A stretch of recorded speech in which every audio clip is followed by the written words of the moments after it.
Hello friend, स्वागत है आप सभी का हमारे इस यूट्यूब चैनल मेजर टारगेट पर। तो दोस्तों, आज के इस वीडियो में हम लोग क्लास 10th के सोशल साइंस का एक मॉडल सेट को सॉल्व करेंगे और इस मॉडल सेट में भी हम लोग काफ़ी महत्वपूर्ण है वस्तुनिष्ठ ऑब्जर्व क्वेश्चंस को देखने वाले हैं। और दोस्तों, ये सभी प्रश्न जो है ना आपके न्यू पैटर्न पर आधारित है। तो दोस्तों, अगर आप भी इस बार मैट्रिक की बोर्ड परीक्षा देने वाले हैं ना, तो इस वीडियो को संपूर्ण शुरू से लेकर आखिरी तक देख लेते हैं। तो आपके फाइनल मैट्रिक बोर्ड परीक्षा में फरवरी में जो एग्जाम होगा ना, आप सेव की परसेंट नहीं छूटेगा, मेरा गारंटी है। इसलिए एक एक क्वेश्चन को बढ़िया तरह से याद करते हुए जाना है।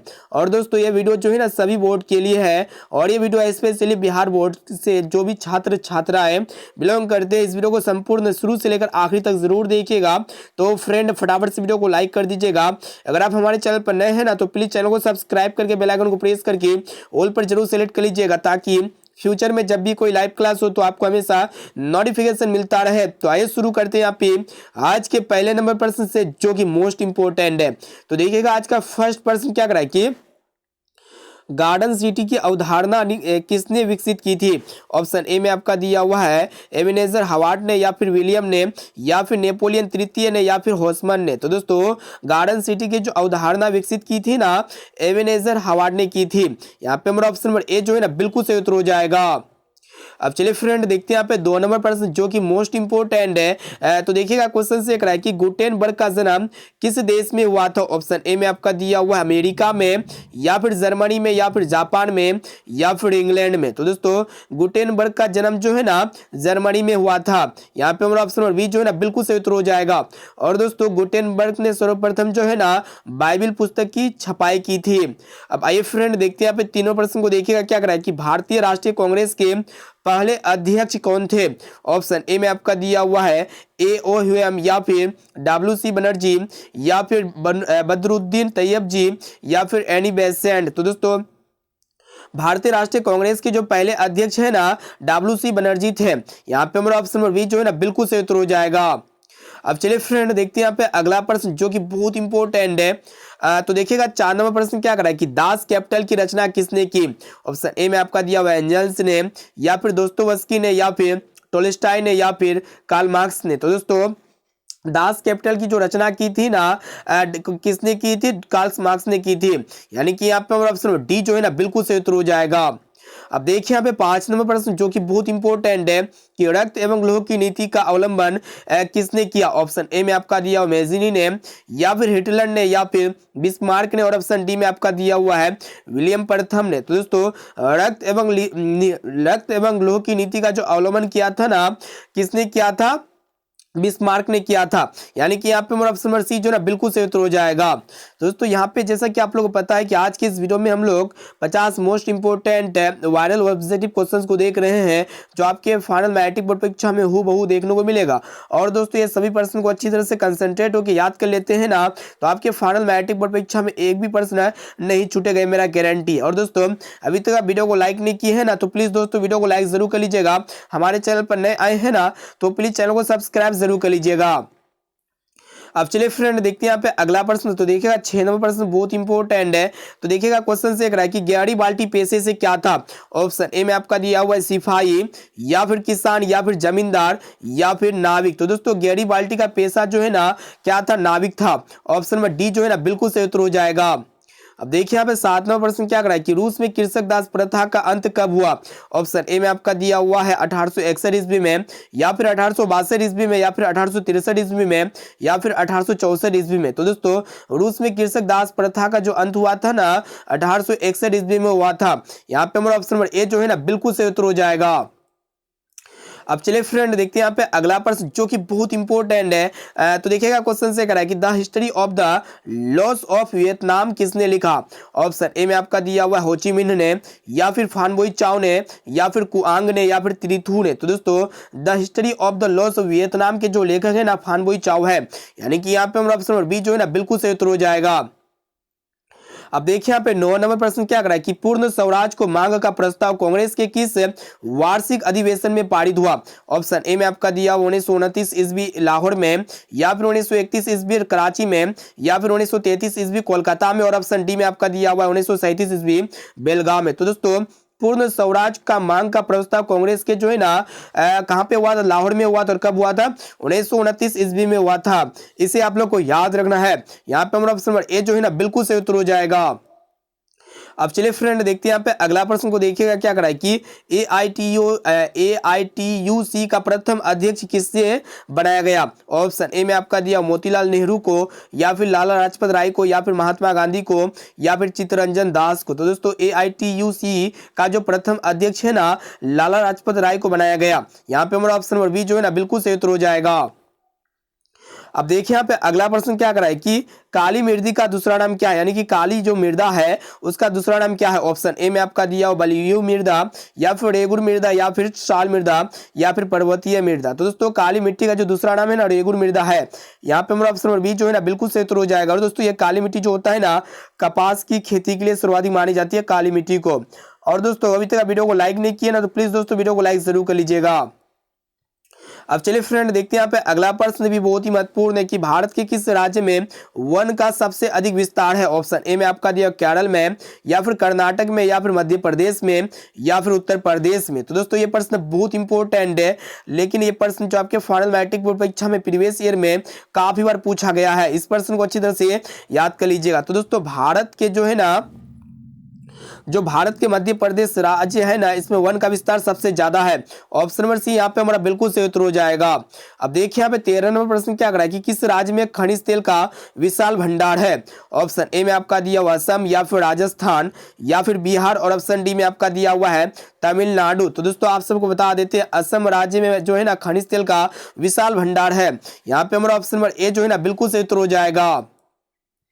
अब चलिए फ्रेंड देखते हैं यहाँ पे 14 नंबर प्रश्न को। देखिएगा क्या करा है कि इनमें कौन उपभोक्ता उद्योग है। ऑप्शन ए में आपका दिया पेट्रो रसायन, या फिर लौह अयस्क, या फिर चित्तरंजन लोकोमोटिव, या फिर चीनी उद्योग। तो दोस्तों ये चीनी उद्योग जो है ना उपभोक्ता उद्योग है। यहाँ पे हमारा ऑप्शन नंबर डी जो है ना बिल्कुल सही उत्तर हो जाएगा। अब देखिए यहाँ पे 15 नंबर प्रश्न क्या करा है कि नागपुर सड़क योजना के अंतर्गत सड़कों को कितने भागों में बांटा गया है। ऑप्शन ए में आपका दिया 4, या फिर 6, या फिर 2, और ऑप्शन डी में आपका दिया 5। तो दोस्तों नागपुर सड़क योजना के अंतर्गत सड़कों को जो है ना 4 भागों में बांटा गया है। यहाँ पे हमारा ऑप्शन नंबर ए जो है ना बिल्कुल सही उत्तर हो जाएगा। दोस्तों यहाँ पे जैसा कि आप लोगों को पता है कि आज के इस वीडियो में हम लोग सामाजिक विज्ञान के काफी महत्वपूर्ण वस्तुनिष्ठ ऑब्जर्व क्वेश्चंस के वीडियो को देख रहे हैं, और इस वीडियो में हम लोग मॉडल सेट को देख रहे हैं। ये मॉडल सेट जो है ना बहुत ही महत्वपूर्ण है। और दोस्तों इसमें जो हम लोग 50 ऑब्जर्व क्वेश्चंस के मॉडल सेट को देख रहे हैं ना, ये 50% में से अगर आपको जो भी प्रश्न याद ना हो ना तो प्लीज दोस्तों उस प्रश्न को अपने नोटबुक में नोट कर लीजिएगा, और इसे आप लोग जरूर याद कर लीजिएगा। और अभी तक वीडियो को लाइक नहीं किए ना तो प्लीज दोस्तों वीडियो को लाइक जरूर कर लीजिएगा। अब चलिए फ्रेंड देखते हैं यहाँ पे अगला प्रश्न को। देखिएगा 16 नंबर प्रश्न क्या करा है कि कुशेश्वर स्थान किस जिले में स्थित है। ऑप्शन ए में आपका दिया हुआ वैशाली में, या फिर दरभंगा में, या फिर बेगूसराय में, या फिर भागलपुर में। तो दोस्तों आप सबको बता देते हैं जो कुशेश्वर स्थान है ना ये दरभंगा में स्थित है, यानी कि यहाँ पे हमारा ऑप्शन नंबर बी जो है ना बिल्कुल सही उत्तर हो जाएगा।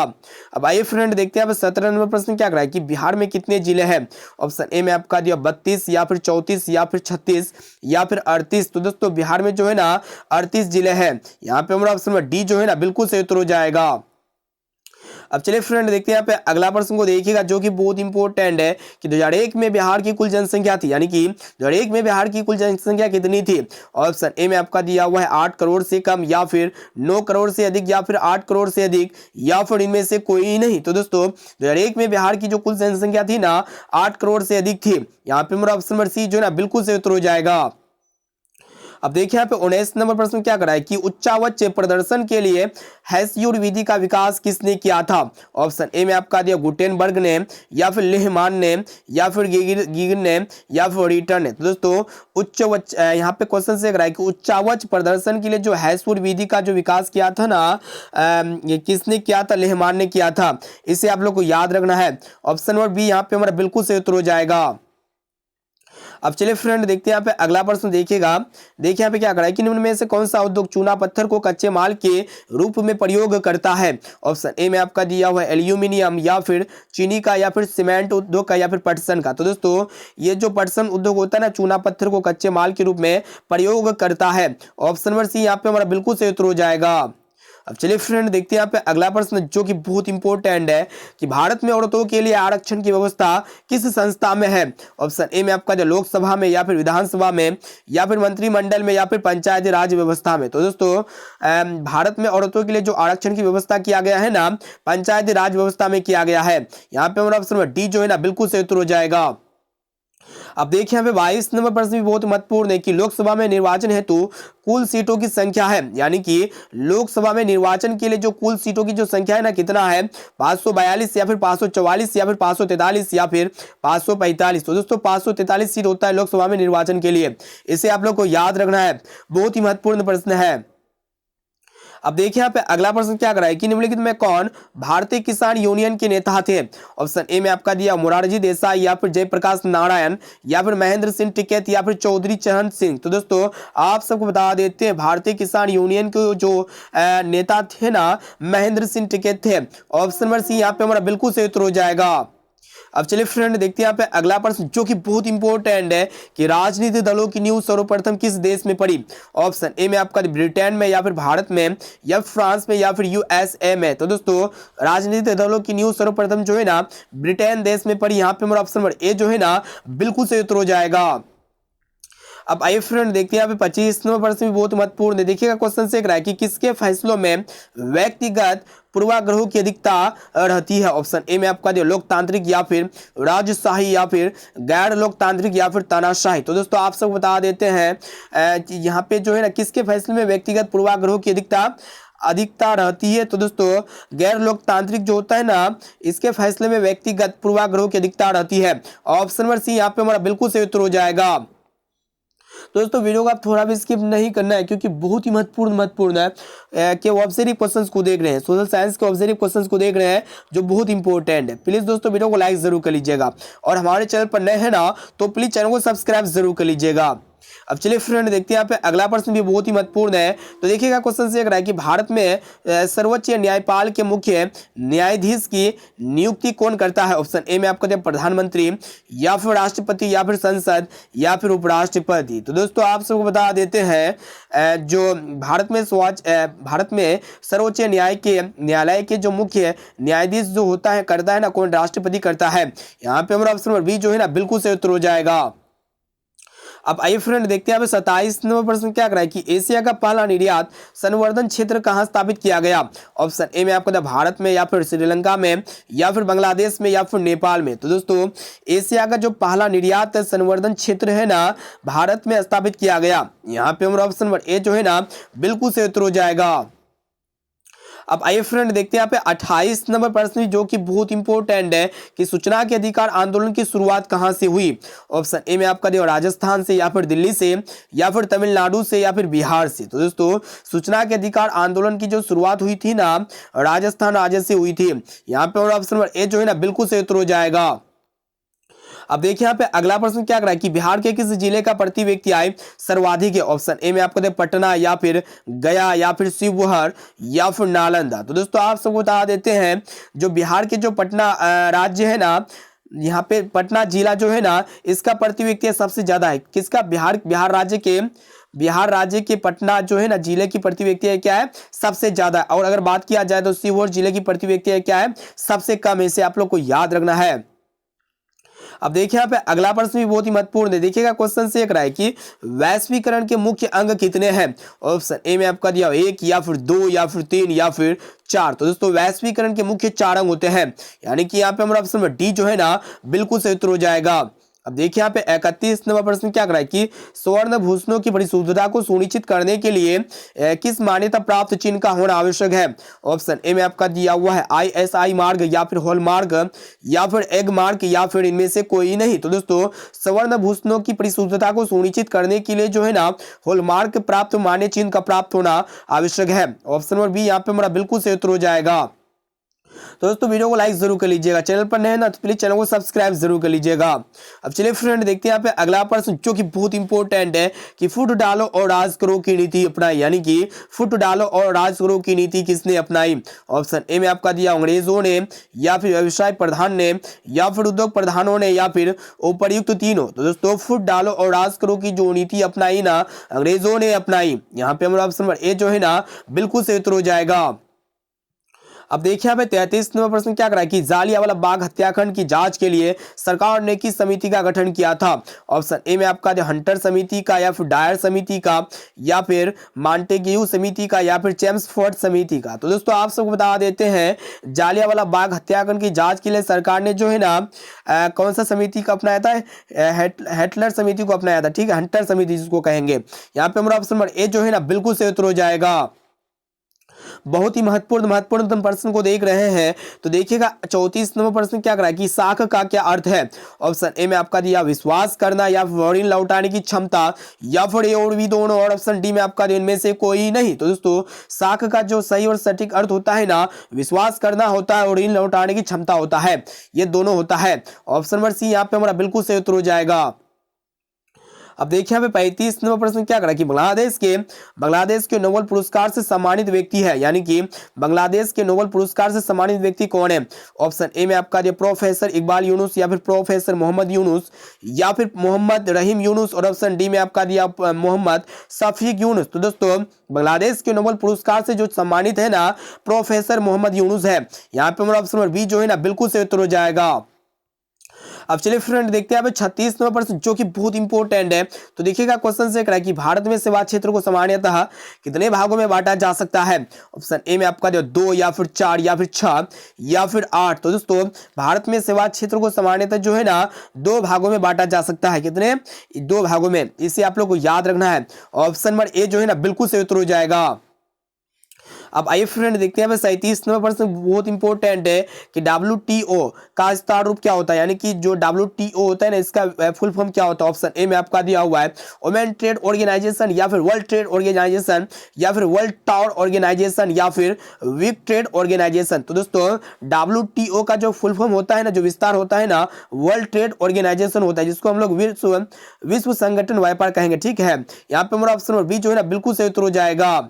अब चलिए फ्रेंड देखते हैं यहाँ पे अगला प्रश्न जो कि बहुत इंपॉर्टेंट है। तो देखिएगा क्वेश्चन से करा है कि सूखा किस प्रकार की आपदा है। ऑप्शन ए में आपका दिया प्राकृतिक आपदा, या फिर मानवीय आपदा, या फिर सामान्य आपदा, या फिर इनमें से कोई नहीं। तो दोस्तों सूखा जो होता है ना यह प्राकृतिक आपदा के उदाहरण है। ऑप्शन नंबर ए जो है ना बिल्कुल सही उत्तर हो जाएगा। अब देखिए यहाँ पे 39वां प्रश्न क्या करा कि भारतीय राष्ट्रीय कांग्रेस की स्थापना कब हुई। ऑप्शन ए में आपका दिया हुआ है 1889 ईस्वी में, या फिर 1881 ईस्वी में, या फिर 1883 ईस्वी में, या फिर 1885 ईस्वी में। तो दोस्तों भारतीय राष्ट्रीय कांग्रेस की जो स्थापना हुई थी ना 1885 ईस्वी में हुई थी। यहाँ पे हमारा ऑप्शन नंबर डी जो है ना बिल्कुल सही उत्तर हो जाएगा। अब चलिए फ्रेंड देखते हैं यहाँ पे अगला प्रश्न भी बहुत ही महत्वपूर्ण है कि वीएस न्यायपाल कौन थे। ऑप्शन ए में आपका दिया नोबेल पुरस्कार विजेता, या फिर व्यापारी, या फिर इंजीनियर, या फिर मजदूर नेता। तो दोस्तों वीएस न्यायपाल के जो नेता थे ना कौन थे, नोबेल पुरस्कार विजेता थे। यहाँ पे मेरा ऑप्शन नंबर ए जो है ना बिल्कुल सही उत्तर हो जाएगा। तो दोस्तों वीडियो को थोड़ा भी स्किप नहीं करना है। और दोस्तों ये 50% में से अगर आपको जो भी प्रश्न अगर याद ना हो ना तो प्लीज दोस्तों उस प्रश्न को अपने नोटबुक में नोट कर लीजिएगा और उसे आप लोग याद कर लीजिएगा, क्योंकि समय बहुत ही कम है। और दोस्तों वीडियो को लाइक जरूर कर लीजिएगा। अब देखिए यहाँ पे 41 नंबर प्रश्न क्या करा कि किसने कहा मुद्रण ईश्वर की दी गई महानतम देन है, सबसे बड़ा तोहफा है। ऑप्शन ए में आपका दिया महात्मा गांधी जी ने, या फिर मार्टिन लूथर ने, या फिर मोहम्मद पैगंबर ने, या फिर ईसा मसीह ने। तो दोस्तों आप सबको बता देते हैं किसने कहा था कि मार्टिन लूथर ने कहा था कि उद्धरण जो होता है ना ईश्वर की दी गई महानतम देन है, सबसे बड़ा तोहफा है। ऑप्शन नंबर बी यहाँ पे हमारा बिल्कुल सही उत्तर हो जाएगा। अब आइए फ्रेंड देखते हैं यहाँ पे 42 नंबर प्रश्न को देखिएगा। क्वेश्चन से करा है कि फॉरवर्ड ब्लॉक की स्थापना किसने की। ऑप्शन ए में आपका दिया हुआ है जवाहरलाल नेहरू, या फिर सुभाष चंद्र बोस, या फिर कैप्टन मोहन सिंह, या फिर रविंद्रनाथ टैगोर। तो दोस्तों आप सबको बता देते हैं फॉरवर्ड ब्लॉक की जो स्थापना की थी ना सुभाष चंद्र बोस ने की थी। ऑप्शन नंबर बी यहाँ पे हमारा बिल्कुल सही उत्तर हो जाएगा। अब देखिए यहाँ पे 43 नंबर प्रश्न क्या करा है, विविध क्षेत्र में जल की उपस्थिति के कारण पृथ्वी को क्या कहते हैं। ऑप्शन ए में आपका दिया हुआ उजला ग्रह, या फिर नीला ग्रह, या फिर हरा ग्रह, या फिर लाल ग्रह। तो दोस्तों विरहत क्षेत्र में जल की उपस्थिति के कारण ही पृथ्वी को क्या कहते हैं, नीला ग्रह कहते हैं। यानी कि यहाँ पे हमारा ऑप्शन नंबर बी जो है ना बिल्कुल सही उत्तर हो जाएगा। अब चलिए फ्रेंड देखते हैं यहाँ पे अगला प्रश्न जो कि बहुत इंपॉर्टेंट है। तो देखिएगा क्वेश्चन से कह रहा है कि भाखड़ा नांगल परियोजना किस नदी पर अवस्थित है। ऑप्शन ए में आपका दिया हुआ नर्मदा नदी पर, या फिर झेलम नदी पर, या फिर सतलज नदी पर, या फिर व्यास नदी पर। तो दोस्तों भाखड़ा नांगल परियोजना जो है ना ये सतलज नदी पर स्थित है। यानी कि यहाँ पे हमारा ऑप्शन नंबर सी जो है ना बिल्कुल सही उत्तर हो जाएगा। अब आइए फ्रेंड देखते हैं 45वां प्रश्न क्या करा है कि पूर्व मध्य रेलवे का मुख्यालय कहाँ है। ऑप्शन ए में आपको दे पटना, या फिर हाजीपुर, या फिर मुजफ्फरपुर, या फिर समस्तीपुर। तो दोस्तों पूर्व मध्य रेलवे का जो हेडक्वार्टर है ना हाजीपुर है।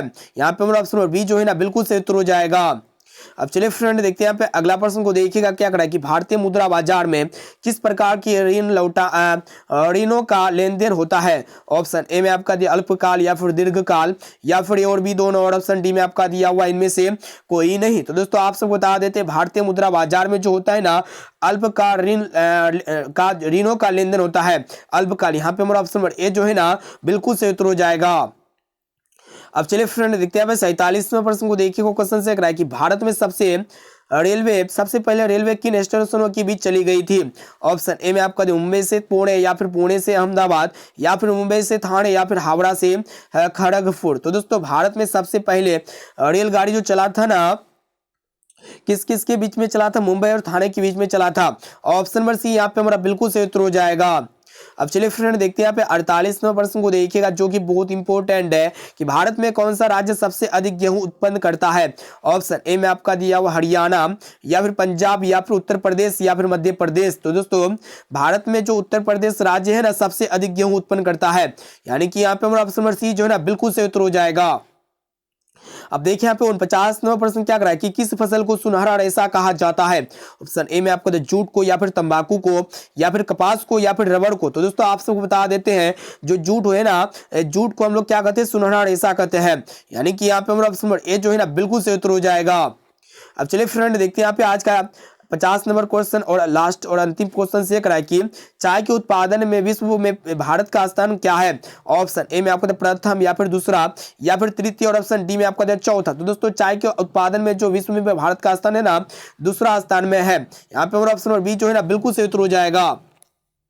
तो दोस्तों यहाँ पे हम लोग फाइनली जो है ना काफी महत्वपूर्ण है एसएसटी यानी कि सामाजिक विज्ञान के 50 मोस्ट वायरल ऑब्जर्व क्वेश्चंस को देख चुके हैं। और ये 50% ऐसे प्रश्न जो आपके फाइनल मैट्रिक बोर्ड परीक्षा में सामाजिक विज्ञान में 80 में 80 दिलाएगा, ये मेरा गारंटी है। और दोस्तों ये 50% में से अगर आपको जो भी प्रश्न अगर याद ना होना तो प्लीज दोस्तों उस प्रश्न को अपने नोटबुक में नोट कर लीजिएगा और उसे आप लोग जरूर याद कर लीजिएगा। और इस वीडियो को अपने दोस्तों में ज्यादा से ज्यादा शेयर करें ताकि वो भी जो है ना अच्छे से अच्छे मार्क्स ला सके। तो दोस्तों वीडियो को लाइक जरूर कर लीजिएगा। और इनके साथ साथ आपको जो है ना SW क्वेश्चन का भी आंसर इसी वीडियो में फटाफट से कमेंट करके बता देना है। देखिएगा क्वेश्चन ये लिए है कि डॉक्टर भीमराव अंबेडकर का जन्म कहां हुआ था। ऑप्शन ए में आपका महू मध्य प्रदेश, या फिर गोरखपुर उत्तर प्रदेश, या फिर डुमराव बिहार, या फिर दानकुनी पश्चिम बंगाल। तो दोस्तों इसका राइट आंसर आपको क्या लगता है इसी वीडियो में फटाफट से हमें कमेंट करके बताइए। और साथ में भी बताना है कि ईमानदारी से बताना है कि 50% में से पहले से आप लोगों को कितना % का सही और सटीक आंसर याद था। अब आइए फ्रेंड देखते हैं। तो दोस्तों वीडियो को लाइक जरूर कर लीजिएगा, चैनल पर नए हैं ना तो प्लीज चैनल को सब्सक्राइब करके बेल आइकन को प्रेस करके ऑल पर जरूर सेलेक्ट कर लीजिएगा ताकि फ्यूचर में जब भी कोई लाइव क्लास हो तो आपको हमेशा नोटिफिकेशन मिलता रहे। और दोस्तों इस वीडियो में जितना हो सके ज्यादा से ज्यादा व्हाट्सएप, फेसबुक ग्रुप, जितने भी सारे ग्रुप होते हैं ना, टेलीग्राम ग्रुप पर जरूर शेयर कीजिएगा। दोस्तों फिर मिलते हैं जल्द ही अगले वीडियो पे।